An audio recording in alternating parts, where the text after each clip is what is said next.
বেইজ্জতি করা হবে, সবাইকে বলা হবে এই নাফরমানের দিকে তাকান হাসরবাসী, এই নাফরমান আল্লাহর নাফরমানি করছে, তার জন্য তার আজকে জাহান্নামের শাস্তি নির্ধারিত হয়েছে, তাকে এখন জাহান্নামে নেওয়া হবে। এটা তার বেইজ্জতি, মাজমুমা। এরপরে মাদহুরা, এরপরে তাকে লাথি দেওয়া, এক এক লাথির লগে সামনে গিয়ে পড়বে, আরেকটা শর্ট দিবে, আরেক শর্টে আরেকটু, এভাবে শর্ট দিয়ে লাথি দিয়ে দিয়ে জাহান্নামে ফেলা। আল্লাহর নবী বলেন সামান্য ছোট্ট নেকি কেও, ভালো কাজ কেও, একেবারে সামান্য ছোট নেকির কাজটাকেও ছোট মনে করো না।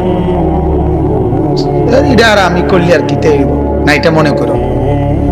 আল্লাহ নবী বলেন ওয়ালাউ আন তালকা আখাকা বিওয়াজহিন তালকি, তোমার সহযোগিতা করার মতো কিচ্ছু নাই, কমপক্ষে তোমার ভাইয়ের দিকে হাসি মুখে তাকাও, একটু হাসি মুখ দিয়ে তাকাও। আল্লাহ নবী বলেন এটার দ্বারাও তোমার আমল নামায় সাদাকার সওয়াব আসবে। এটারও ছোট মনে করো না। আর আইস দিলে কি তৈরি, দুটা টেও দিতে পারলাম না, আর একটা আইস দিয়ে না আইসে দাও,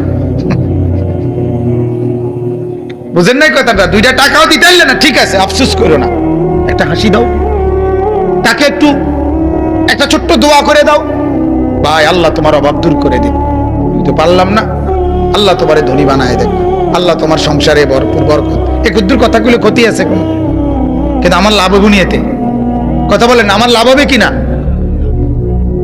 আল্লাহ রসুল এটা বলছে। আমার শায়েখ, আমার হযরত, আরো একজন অন্যতম হালকানগর হযরত আরিফ বিল্লাহ আল্লামা হযরত মাওলানা শাহ আব্দুল মতিন বিন হুসাইন দামাত বারাকাতুহু, হযরত বলে এটা জরুরি কথা বলছে, আমি সেই থেকে এটা আমল করি, অনেক আগে শুনছি। হযরত বলে যে আমরা, আমাদের কাছে বহু মানুষ, সচরাচর মানুষ আমাদের কাছে দোয়া চায়, আপনাদের কাছেও চাচা পরীক্ষা দোয়া করেন, আমরা বলি আচ্ছা। কাকা বিদেশ যাই দোয়া করেন, আচ্ছা। এরম দোয়া চাইলে বহু আচ্ছা আমরা বলে রাখছি, ঠিক কিনা কোন? শত শত আচ্ছা জমা আছে। এখন প্রতিটা আচ্ছা একটা ওয়াদা, ওয়াদা না আপনি না কইলেন আচ্ছা মানে দোয়া করবেন, কিন্তু আপনার সেই ওয়াদা মানে এই যে কইলেন আচ্ছা দোয়া করবেন, করছিলেন নি, তাইলে কত শত কত হাজার আচ্ছা জমা দিয়েছেন আপনি, সেই ওয়াদাগুলো তো খেলাফ করতেছেন, আপনি তো দোয়া করলেন না। এই জন্য হযরত বলে ভাই যখনই কেউ দোয়া চায় সাথে সাথে ছোট্ট করে হলেও দোয়া করে দেওয়া, দোয়া করেন, আল্লাহ কবুল করেন, আল্লাহ বরকত দেন, আল্লাহ কামিয়াব করেন, ফি আমানিল্লাহ, আল্লাহ সুস্থ করে দেন, আল্লাহ হেফাজত করেন, আল্লাহ রহমত দান করেন, এই কুদ্দুর কইয়ে দেন। আচ্ছা না কই এটার জায়গায়, হ্যাঁ ছেলেটা হাসপাতালে, ভাই দোয়া করেন আল্লাহ শেফা করে দেন, ছাড়ছে না? মানে এই দোয়া হইল কিনা? এটা তাহলে আর আমার ওই আচ্ছার কি রইল না, আমি যে ওয়াদা লইলাম আচ্ছা, এই ঝামেলা তার থাকলাম না, নগদটা নগদে কি দিয়ে দিলাম, ছোট হোক ছোট। আর দোয়া করা এটা তো একটা ইবাদত, দোয়া করা একটা কি ইবাদত। এর এই দোয়াটাও আমি দোয়া করছি তার জন্য, কিন্তু এটা দোয়া একটা ইবাদত না, অতএব এই ইবাদতটাও আমার আমলনামার মধ্যে মিজানের পাল্লায় নেকি হিসেবে উঠানো হবে। তাহলে আমার লস কি? বলেন না আমার ক্ষতি কি? এই জন্য ছোট থেকে ছোট ভালো কাজ, এক অন্ধকে রাস্তা দেখায় দেওয়া, রাস্তা পার করে দেওয়া, আল্লাহর নবী বলছে সাদাকা নাকি? এক রাস্তা থেকে কষ্টদায়ক, রাস্তার একটা কলার ছিলকা, রাস্তার একটা বাদামের খোসা, একটা আলপিন, যে কোনো কাঁটা, এটা রাস্তার থেকে সরিয়ে দেওয়া, আল্লাহর নবী বলছে এটা তোমার ঈমানের অংশ। পৃথিবীর কোন ভদ্রতা বেঈমানরা শিখায় নাই, পৃথিবীর সমস্ত ভদ্রতা ইসলাম শিখাইছে, কিন্তু ওরা ভদ্রতা নিয়ে ইসলাম থেকে ইসলাম এইটা কাইটা দিছে। এই কথা বলে না যেটা মুহাম্মদ থেকে নেওয়া, এটা কোরআন থেকে নেওয়া, এটা হাদিস থেকে নেওয়া, বলে নিজেদের নামে, কিন্তু রাত গভীরে নিয়ে যায় আমাদের ইসলাম থেকে। কথা বুঝছেন? এটা হলো মেইন কথা। কারো কাছে পৃথিবীর কেউ, গোটা ইউরোপ, কোন কাফের বেঈমানের কাছে ইমানদারের শেখার মতো ভদ্রতা কোনো কিছুর দরকার নাই। আমার নবী মুহাম্মদ সাল্লাল্লাহু আলাইহি সাল্লাম ভদ্রতার সর্বোচ্চ উদাহরণ। তার চাইতে আজিমুশ-শান ভদ্র আর কেউ হইতে পারে না। আল্লাহর নবী সাল্লাল্লাহু আলাইহি সাল্লাম হাদিসে আছে, তাকে যদি কেউ কথা বলতেন ডান দিক থেকে, ডাক দিছে, আল্লাহর নবী পুরা চেহারা এইভাবে ঘুরাইতেন, এবং যতক্ষণ ওই লোক কথা বলে চেহারা এদিকে ফিরাইতেন না। এটা ভদ্রতা না? আমরা কবি না বুঝতেছি তো, কদুর এদিকে চান, আরে এদিকে চান, তোর কথা শুনলি তো হইলো বেটা, ঠিক না? এরকম করি না? আল্লাহ রসুল পুরা চেহারা ফিরাতেন। রাসূলুল্লাহ সাল্লাল্লাহু আলাইহি সাল্লাম হাত মিলাইলে, কেউ মুসাফা করলে, যতক্ষণ ওই লোক হাত না সরাইতো, নবীজি নিজে হাত টাইনে নিতেন না। কথা বুঝছেন না? এরকম ভদ্র ছিল, এতটা শরীফ ছিল। হাদিসে কোরআনে আছে, তাফসিরে বিয়ে করছেন, সবাই ওলিমা খাওয়াইছেন। 2-4 সাহাবী তখনও বসে রয়েছে, আপনি কথা কইতেছে, নবীজি এখানেই বসে আছে, ভেতরে যাচ্ছে না কেন? এরা তো মেহমান। অথচ সাহাবী ওনার এই কথাটা একবার বলে নাই। কিটা নাক কলফতার কি ভাই, তুই এইসব ভাত খাবাই দিছি, আবার বইয়া রয়েছে এনে, কথা বুঝেন নাই? না, তাহলে কি পরিমাণ শরীফ, কি পরিমাণ ভদ্র। হাদিসে আমরা পড়ছি, একটু প্রতিবন্ধী একজন মহিলা, মানসিক একটু সমস্যা মাথায়, মদিনার। একদিন আল্লাহর নবী মসজিদের দিকে আসতেছে, নামাজের ওয়াক্ত। আল্লাহর নবী কই মহিলার, এ মুহাম্মদ দিগা। আল্লাহর নবী পেটের কাছে গেছে, এদিকে কথা আছে, ওই হাত ধরে টাইম না এক গাছের নিচে কি যেন বিড়বিড় করে বলছি। তো আল্লাহ রাসূল সাল্লাল্লাহু আলাইহি সাল্লাম মহিলা ছেড়ে দেওয়ার পরে আয়েশা নামাজ পড়াইছে। তো সাহাবীরা জিজ্ঞাসা করলেন, ইয়া রাসূলুল্লাহ, এই মহিলা আপনাকে কি বলল? কিচ্ছু কইছে না, কোনো কথাই বলে নাই, কিছুই কয় নাই, কি জানি বিড়বিড় করছে। কত তাইলে আপনি এতক্ষণ ওখানে দাঁড়ায় রইলেন? সে তো আমাকে ডাক দিছে। কি পরিমাণ ভদ্রতা! সুবহানাল্লাহ। যার চেহারায় নূর, যার আখলাকও নূর, যার গোটা জিন্দেগি নূর। হয় যুবক, কারে ছাড়লা, কারে ধরলা, কারে রাসূলুল্লাহ সাল্লাল্লাহু আলাইহি সাল্লামের সাহাবী উম্মে সুলাইম, মহিলা সাহাবী, নবীজিকে দাওয়াত দিছে। হযরতে আনাস রাদিয়াল্লাহু তাআলা আনহুর মা, আল্লাহর নবী এশার নামাজ পড়ে এরম বাড়ির উঠানের মধ্যে আইসা দাঁড়াইছে। হযরতে উম্মে সুলাইম মহিলা, আনাস রাদিয়াল্লাহু তাআলা আনহুর মা, দরজা মেলে আল্লাহর নবীর চেহারার দিকে তাকাই রইছে। আর আকাশের পূর্ণিমার চাঁদ উঠছে, তো চাঁদের দিকে একবার তাকায়, নবীজির দিকে একবার তাকায়। আল্লাহর নবী কিছুক্ষণ পরে বললেন, উম্মে সুলাইম, এটা কি ধরনের মেহমানদারি? আমাকে দাঁড় করায় রাইখা বসারও কোনো ব্যবস্থা না, ডাকারও কোনো না, মেহমানদারিরও খবর না, কি দেখছো? এই কথা বলাতে উনার থিতাইছে, মানে উনি তো হারায় গেছিল।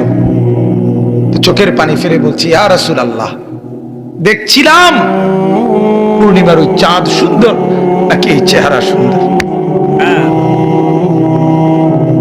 ফাওয়াল্লাহি লা আনতা আহসানু ইনদি মিনাল কমর।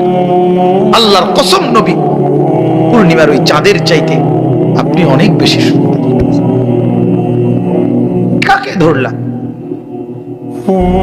হ্যাঁ আমার বাজান, দাড়ি কাটাই চেহারা দিয়ে কার মতো সাজলেন?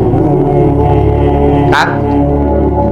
ওয়ালাকাদ খালাকনাকুম সুম্মা সাওয়ারনাকুম। আল্লাহ কোরআনে বলে, বান্দা আমি তোমাকে সৃষ্টি করেছি এবং তোমার শরীরের ড্রয়িং আমি সাজিয়েছি। এটা আমার হাতের ড্রয়িং। এই ড্রয়িং আমি করেছি। আল্লাহ বলেন আমি ড্রয়িং করেছি। এখানে নাক, দুই পাশে কান, এখানে দুইটা চোখ, এখানে ভ্রু, এখানে ঠোঁট, এখানে মাথা, এখানে হাত, এখানে পাও। আল্লাহ বলেন বান্দা এই ড্রয়িংটা, এই সাজটা আমি করছি। কে? তাইলে তুমি বান্দা বলো, আমার এই ড্রয়িং এর কোন অঙ্গের ব্যাপারে তোমার আপত্তি? তুমি কও। নাকটা এখানে লাগানো উপযুক্ত হয় নাই, ঠিক না? 1 ইঞ্চি বা 100টা নাড়া দিলে ভালো হইতো না? কথা বলেন না কেন? কানটা, কোন একটা অঙ্গের ব্যাপারে আল্লাহর ডিজাইনের উপরে কারো আপত্তি আছে? তাইলে এই দাড়ির ব্যাপারে আপত্তি করবো কেন? এটাও তো মালিকের ডিজাইন, এটা আল্লাহর দেওয়া না? তাইলে এই জন্য আমার বলতে লজ্জা নাই। আমি বলি সরাসরি কথা, কারো গায়ে লাগুক নলে পিঠে লাগুক, কিছুই করার নাই। আমার কথা হলো, আফসোস ছিল যে আল্লাহর দেওয়া ড্রয়িং লাইরা মানুষ, এটা হইতেই পারে যে ড্রয়িং আমি বদলাইছি, আমার বিল্ডিং এর ড্রয়িং আমার ভালো লাগছে না, আমি আরেকজন ইঞ্জিনিয়ার দিয়ে বদলাইছি। আমার কথা হইল, আল্লাহর মতো শ্রেষ্ঠতম কারিগরের ড্রয়িং বদলাইয়া তুমি বেটা যেখান থেকে ড্রয়িং করে আনছো, এটার নাম হলো নাফিত্তা, তোমার রুচি। কি বদলাইয়া কিতা করলা? কার থেকে কিতা আনলা? হ্যাঁ বলেন, জিজ্ঞাসা করেন ইনসাফের সাথে। বাবু এই ড্রয়িং আল্লাহর না, তো তুমি বদলাইয়া কই থেকে ড্রয়িং আনছো? সমমানের একজন ইঞ্জিনিয়ারের টাইমটা তত দুঃখ ছিল না, বুয়েটের একজন ইঞ্জিনিয়ারের টাইমটা তত একটা মন্ডারে বুঝাইতাম। কই থেকে আনলা তুমি? কার থেকে ড্রয়িং আনলা? আল্লাহর সমমানের, আল্লাহর কাছাকাছি, আল্লাহর সমকক্ষ নাউজুবিল্লাহ আছে কি কেউ? কুল কায়নাত, গোটা পৃথিবীর ডিজাইনারের ডিজাইন দিলেও তো মালিকের একটি নকশার সামনে কিছুই হবে না। ফাতাবারাকাল্লাহু আহসানুল খালিকিন। এজন্য মুসলমান বুঝতে শিখেন, কাকে ছাড়লেন কাকে ধরলেন। যুবক তোমরাও ভাইব, নিজের প্যান্ট, নিজের শার্ট কতজনের মতোই তো সাজলা, রসুলে আরবির মতো কি একবারও সাজতে মন চায় না? হ্যাঁ, আবু বকর সিদ্দিক, ওমর, উসমান, আলীর মতো কি একবারও হতে মন চায় না? ওনারা কোন দিক দিয়ে কম? হ্যাঁ, ওনাদের সাথে তুলনার যোগ্য পৃথিবীর কোন মানুষ? এই নিউটন বলেন, আইনস্টাইন বলেন, কার্ল মার্কস বলেন, লেনিন, মাও সেতুং, হো চি মিন, চে গুয়েভারা, এই যত বিশ্বজয়ী নেতারা, হ্যাঁ, যারাই আছে, দার্শনিক বলেন, পণ্ডিত বলেন, পৃথিবীর যা আছে গত 1400 বছরের ভিতরে, আবু বকর, ওমর, ওসমান, আলী, উনাদের বিকল্প বা উনাদের সমকক্ষ কেডা?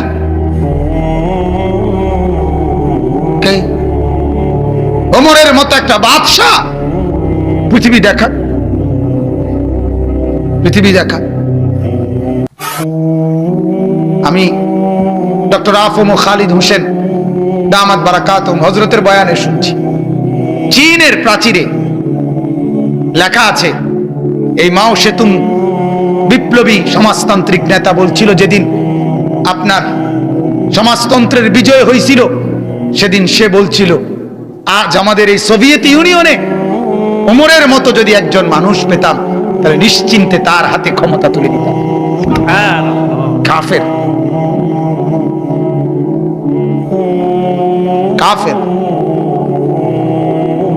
তাইলে আমার বন্ধুরা, আমার বাপরা, এটা ভাবেন, নিজেদের মধ্যে নিজেই ফিকির করেন, সাজেন তো সুন্দরভাবে সাজেন, যার সাজ সবচেয়ে সুন্দর ওটা খবর নেন, তার মতো নিজেকে বানান। চেহারা, সুরতে, চুলে, জামায়, পোশাকে নবী পাক সাল্লাল্লাহু আলাইহি সাল্লামের মতো হতে চেষ্টা করেন, সাহাবাদের মতো হতে চেষ্টা করেন, আউলিয়া বুজুর্গদের মতো হতে চেষ্টা করেন। ওনারা পৃথিবীতে অমর। আমার শায়েখ আল্লামা মুফতি মুশতাকুন নবী সাহেব বলে, জুনায়েদ বাগদাদি, ওনার নাম আজও আমরা জানি, যে ওনার আমলের বাগদাদের কোন শাসকের নাম কেউ জানে না। বাইজিদ বুস্তামি, ওনার নাম আমরা জানি, কিন্তু ওনার আমলের বুস্তাম নগরীর সবচেয়ে ধনী কেরা কেউ জানে না। জানে? পয়সাওয়ালার নাম জানে? জানে না। বিল্ডিং ওয়ালার নাম জানে? জানে। কত মজবুত বিল্ডিং! ওই যে এখন প্রত্নতত্ত্ব, অর্থাৎ সেটা মানুষের জাদুঘরে রূপান্তরিত। কত হাজার ও রাজার প্রাসাদ আছে না?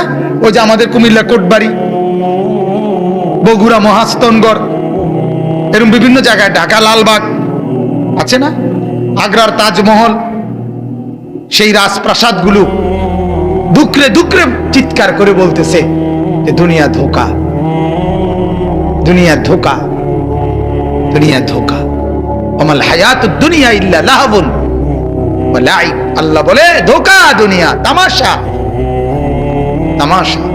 পৃথিবীর কোন প্রতাপশালীর নাম গন্ধ পৃথিবীতে নাই। আল্লাহকে যে রাজি করছে, গোলামি করছে, তার নামই টিকে আছে। বলেন আলহামদুলিল্লাহ। নূহ নবীর নাম সেই কখন, এখনো শ্রদ্ধার সাথে আমাদের কলিজায় আছে, ঠিক কি না বলে? আল্লাহ আমাদেরকে বুঝার তৌফিক দান করুন। তাইলে আল্লাহ তাআলা বললেন, মান জাআ বিল হাসানা ফালাহু খায়রুম মিনহা, যে একটি নেক কাজ করবে সেটা তার জন্যই হবে, এবং আমি আল্লাহ তাকে এর বিনিময়ে অনেক উত্তম বিনিময় দেব। ওয়াহুম মিন ফাজাইন ইয়াউমাইদিন আমিনুন। এরপর আল্লাহ বলেন, এবং আমি আল্লাহ তাকে হাসরের ময়দানের কঠিন ভীতিকর পেরেশানি পরিবেশ থেকে নিরাপদ রাখব। হাসরের ময়দান হবে বড় পেরেশানির জায়গা। হাসরের ময়দান মামুর বাড়ি না, নানার বাড়ি না। হাসরের মাঠ শ্বশুর বাড়ি না। হাসরের মাঠ সেই মাঠ সমস্ত নবী যেই মাঠের ভয়ে কাঁদছে, সমস্ত নবী। হাসরের মাঠ আমাদের নবী সাল্লাল্লাহু আলাইহি সাল্লাম পর্যন্ত 5 ওয়াক্ত নামাজের পরে নবীজি দোয়া করতেন, আল্লাহুম্মা হাসিবনি হিসাবান ইয়াসীরা। আল্লাহ, আমি মুহাম্মদের হিসাব সহজ করে দিই। নবীজি, নবীজি। অথচ নবীজি বলছে, হাসরের ময়দানে প্রথম সুপারিশ করব আমি, আনা আউয়ালু শাফিঈন, আনা আউয়ালু মুশাফফাইন। হাসরের ময়দানে প্রথম সুপারিশ গ্রহণ করবে আল্লাহ আমারটাই। বিয়াদি লিওয়াউল হামদ। হাসরের ময়দানে আমার হাতে থাকবে আল্লাহর প্রশংসার পতাকা। হাসরের ময়দানে আমার জন্য নির্ধারিত থাকবে আলাদা জায়গা, মাকামে মাহমুদ। আল্লাহর নবী বলেন, জান্নাতের দরজা প্রথম আমি নাড়াবো। আনা আউয়ালু মান ইয়াকরাউ বাবাল জান্নাহ। আমি প্রথম নাড়াবো। এত মর্যাদা যার, এত মর্যাদা যার, তিনি পর্যন্ত আল্লাহর কাছে বলে, আল্লাহ, তারপরও ভয় লাগে, তারপরও একটু একটু ডর ডর লাগে, আল্লাহ হিসাব সহজ করে দিন। নবীজি বলছে, হাসরের ময়দানে প্রত্যেককে আল্লাহর সামনে দাঁড়াইতে হবে। ওয়াকিফুহুম ইন্নাহুম মাসউল। আল্লাহ বলে, দাঁড় করো ফেরেশতা, জিজ্ঞাসা করব। কোরআনের আয়াত। প্রত্যেকে প্রত্যেকে। এবং আল্লাহ যখন জিজ্ঞেস করবে তখন আর কেউ থাকবে না সাথে। লাইসা বাইনাহু ওয়া বাইনাহু তারজুমান। কোন দোভাষীও থাকবে না, শুধু আল্লাহ আর বান্দা। আল্লাহ তখন আমলনামা হাতে থাকবে। আল্লাহ নবী বলেন, আমলনামাটা দেখে শুধু আল্লাহ তাআলা যাকে বলবে যাও, আল আরাস ফাকাত, আল্লাহর সামনে শুধু পেশ হবে আর আল্লাহ বলবে যাও। আল্লাহ নবী বলেন, সেই জান্নাতি। আর যারে শুধু আল্লাহ বলবে থামো, এটা পৃষ্ঠা উল্টাও, আল্লাহ নবী বলে সেই জাহান্নামী। আর হিসাবটি দায়িত্ব মান নুকিশা উযিবা। যারই হিসাব নিবে আল্লাহ, যাকে বলবে আল্লাহ, সে আযাবে পড়বে। আমার বাপ খামখেয়ালি মনে করে, কলিজার ভেতর থেকে বিশ্বাস নিয়েই বলতেছি, কোরআনের এতগুলো কথা মিথ্যা আর আপনার বাংলা অঙ্ক ইংরেজি বইয়ের কথাগুলো সব বাস্তব না। না, এটাই বাস্তব, ঠিক কিনা বলেন? এটাই সঠিক, এটাই চূড়ান্ত। আল্লাহ আমাদেরকে বুঝার তৌফিক দেন। অতএব আখিরাতের ভীষণ ময়দানে আল্লাহ বলেন, নেক কাজের উসিলায় তুমি নিরাপদ থাকবে। হাদিসের মধ্যে আছে, আল্লাহর নবী বলেন, তোমার রবের রাগ তোমার উপর থেকে কমায় দিবে। অতএব নেক কাজ বিফলে যায় না। আল্লাহর নবী বলছে, ইত্তাকুন নার, ও আমার উম্মত, জাহান্নাম থেকে বাঁচো, ওয়ালাউ বিশিক্কি তামারা, যদি কিছু না থাকে কমপক্ষে একটা খেজুরের দানা, আটি খেজুরের দানা চিনেন না, এটা দিয়ে হলেও নিজেকে জাহান্নাম থেকে বাঁচো। এজন্য মনে রাখবেন, মুসলমানের সিফাত 1 টাকা হলেও দান করা, 10 পয়সা হলেও দান করা। মুসলমান ফেরত দেয় না, এটা ইমানদার জান্নাতি বান্দা ফেরত দেয় না। সিফাত হওয়া উচিত এটা। এটা আমার যেন গুণ হয়, গুণ। 10 টাকাই দিলাম, 5 টাকাই দিলাম, ফেরত দিলাম। এরপরে নবী বলছে, আচ্ছা 1 টাকাও নাই, ফামান লাম ইয়াজিদ ফাবিকালিমাতিন তাইয়্যিবা, ওই যেটা বলছি আগে, যদি সেটাও না থাকে তা একটা ভালো কথা বলো। বুঝেন না? ভালো কথা, ওই যে বললাম, একটা দোয়া করে দাও, আল্লাহ আপনার বরকত দেখ, আল্লাহ আপনার অভাব দূর করে দিক, এরকম একটা কিছু বলো, তাইলেও লাভ হবে। কিন্তু মাফ করেন, আমরা ঢুকতে না ঢুকতেই কই মাফ করে, আছে না এই অভ্যাস আমাদের, এবং কপাল ভাঁজ করে ফেলে। হ্যাঁ, মাত্র খারাইয়ে ফেললাম না, এই হাত বিছে বিরক্ত, কপাল কি বিরক্তি। অথবা আসতেছে ওই হুজুরাই টেয়ার লাগা, মসজিদের থেকে টেয়া চাইবেন, মাদ্রাসার লাগা, এই জন্য এমনি ঘুরে গেছে এদিকে। ভাই কিতা কইতে লাগছিলেন, মানে উনি ব্যস্ত, কথা বুঝছেন না? আরেকটা হলো একবারে এখান থেকে মানে পিঠ দিয়া একেবারে জায়গার থেকে গেছে খুঁজবো, এই কারণে জায়গা থেকে সরে গেছে। আল্লাহ বলে, এই 3টা আচরণ, কপাল ভাঁজ করা, এরকম বাঁকা হইয়া আরেক দিকে ফিরে যাওয়া, জায়গার থেকে সরে যাওয়া, আমার রাস্তায় দান না করে এই 3টা আচরণ যে করবে, আল্লাহ তাআলা কিয়ামতের দিন তার সম্পত্তিগুলোকে আটার কাই বানাইয়া এরকম গোল আগুনে পুড়াইয়া এই 3 জায়গায় দাগ লাগানো, ইয়াউমা ইউহমা আলাইহা ফি নারি জাহান্নাম ফাতুকওয়া বিহা জিবাহুহুম ওয়া জুনুবুহুম ওয়া যুহুর, পিঠে, কোমরে, কপালে। হাদা মা কানাসতুম লিআনফুসিকুম, আল্লাহ বলবে এগুলো হলো সেই সম্পদ যেগুলো জমা করে রাখছো, দেওয়া নাই, এজন্য দান করবেন। আপনাদের মহল্লায় মাদ্রাসা হামিউস সুন্নাহ নামে চালু করা হয়েছে, আপনারা সন্তানও দিবেন, সহযোগিতাও করবেন, বলেন ইনশাআল্লাহ। 10 জন বাচ্চা পড়ুক, কোনো অসুবিধা নেই, 20 জন বাচ্চাই পড়ুক, এত মাদ্রাসা দিয়ে কি দরকার, এত সাদওয়ান দিয়ে কি দরকার, কথা বলেন না। একটা 1000 লিটারের গাজি ট্যাঙ্কি কিনা লাইলে এটার মধ্যে যদি চা বানায় এলায়, কথা বুঝেন না, তাইলে তো একবার সুবিধা না, ওরা আসে আপনাকে আরো কম বানাইতো। 1000 লিটার চাই একটা কি বানাই এলে গাজি ট্যাঙ্কি গ্রামের মাঝখানে থুয়ে দিলে, এবার যার যত দরকার চা বালতি দিয়া, জগ দিয়া, মগ দিয়া না, এত এত ছোট ছোট কেট্টি দিয়ে দিয়ে এত দোকানের এত এত সাধারণ কি দরকার, একটা বড় করে গাজি ট্যাঙ্কি বানাইল না, কথা বলেন না কেন? এত মুদি দোকানদার মূলা তরকারি বেড়া তোরা এতজনে লইয়া বইসুত কা, একজনের কাছে টাল দিয়ে তুলে যেতে পারো।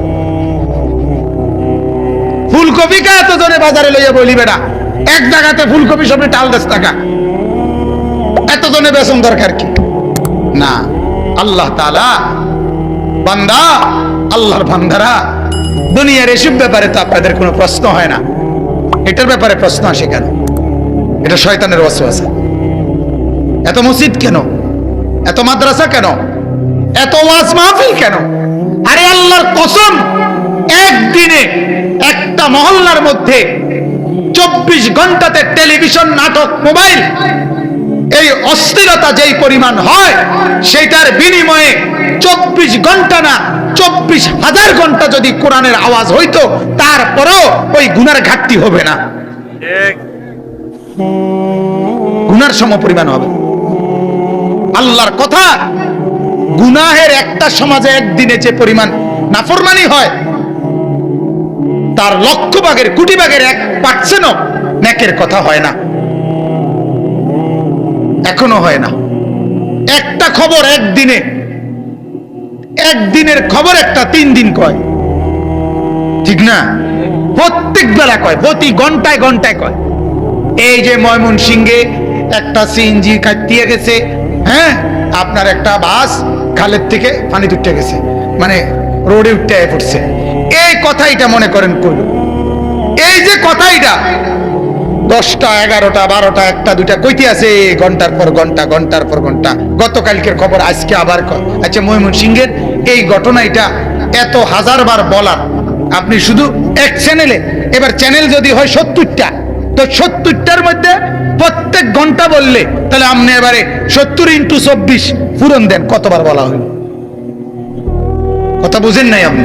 তাহলে এই খবর, সিএনজি কাটিয়ে যাওয়ার খবর, এটা যদি এতবার শোনা উচিত হয়, তাহলে আপনার সন্তান জাহান্নামে চলে যাচ্ছে, এই কথাইটা তো 1 কোটি বার বলা উচিত, 1 লক্ষ বার বলা উচিত। এই জন্য বাজান, নিজেদের মধ্যে ফিকির রাখবেন, আল্লাহর কথা, কোরআনের কথা, আখিরাতের কথা আরো বেশি হওয়া দরকার, ঠিক কি না বলেন? এই জন্য মসজিদ, মাদ্রাসা, মক্তব, আজকে আমরা আমাদের সমাজ থেকে মক্তব তুলে দিছি। এখন মাইকে কোন লাগে, অভিভাবকদেরকে অনুরোধ করতেছি, আপনারা আপনাদের বাচ্চাদেরকে মক্তবে পাঠান। যারে অনুরোধ করে হুজুরে, অভিভাবক তা হাসে, কারণ অভিভাবক তো জানে আমি তো ঘুমে। কথা বুঝেন নাই? অভিভাবকই তো বেহওয়াদের, অভিভাবকের তো ওযু নাই, পুঁতে গোসল করবো কি? কথা বুঝছেন? আমার তো অভিজ্ঞতা এটা। আমার মাদ্রাসাতে ছোট ছোট বাচ্চা, যেগুলো ফজরের পরে আইসা দেওয়ার কথা, নুরানির বাচ্চা, আপনার অনেক বাচ্চারে জিজ্ঞাসা করছি, দেরি হয় কা, তুমি আরো আগে উঠতে পারো না? হেতের ডাইরেক্ট কথা, বহু বাচ্চার কথা। ছোট বাচ্চা তো আর মিশা কথা কয় না, বাচ্চা মানুষ, আম্মু তো ওঠে না, আব্বু তো ওঠে না।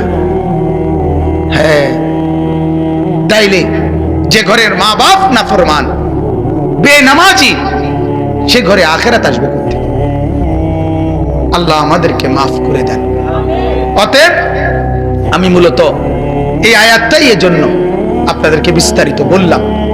আল্লাহ তাআলা আমাদেরকে আমল করার তৌফিক দান করুন। দ্বিতীয় আয়াতটার শুধু তরজমা বলি, ওমান জাআ বিসাইয়্যিআ, এইবার এর উল্টো আল্লাহ বলেন, যে একটা গুনাহ করবা, কয়টা? আল্লাহ বলে, যদি মাফ না করায় নাও, তওবা না করো, ইস্তেগফার না করো, তো মনে রাখবা, শুধু যদি আমলনামার মধ্যে একটা গুনাহ থাকে, একটা গুনাহ, তো এটার কারণেও তোমাকে উপর করে, ফাকুব্বাত ওয়াজুহুহুম ফিন্নার, তোমাকে উপর করে, মাথা নিচের দিকে দিয়ে 2 পা উপরের দিকে সোজা করে, এরপরে তোমাকে জাহান্নামে ফেলা হবে। এইটা আয়াতের অর্থ। আর এই উপর করে আরো কিছু কার্যক্রম আছে। প্রথমে জাহান্নামে ফেলার আগে প্রথমে উপর করানো হবে, মানে মাথা নিচের দিকে, পাও কোন দিকে? উপর দিকে। এরপরে বান দেওয়া হবে, ফাগুল্লু, আল্লাহ বলেন বান দাও, ফেরেশতাদেরকে বলবে এটা শক্ত করে বান দাও। এরপরে আরেক আয়াতে আছে, ইয়াসলাহা মাদমুমান, বেজ্জতি করা হবে, সবাইকে বলা হবে এই নাফরমানের দিকে তাকান হাসরবাসী। এই নাফরমান আল্লাহর নাফরমানি করছে, তার জন্য তার আজকে জাহান্নামের শাস্তি নির্ধারিত হয়েছে, তাকে এখন জাহান্নামে নেওয়া হবে। এটা তার বেজ্জতি, মাজমুমা। এরপরে মাদহুরা, এরপরে তাকে লাথি দেওয়া হবে। এক এক লাথির লগে সামনে গিয়ে পড়বে, আরেকটা শর্ট দিবে, আরেক শর্টে আরেকটু, এভাবে শর্ট দিয়ে লাথি দিয়ে দিয়ে জাহান্নামে ফেলা। আল্লাহ আমাকে মাফ করে দেন। তুমি মানুষ বলে তাই কল্যাণ ভাব মানুষের।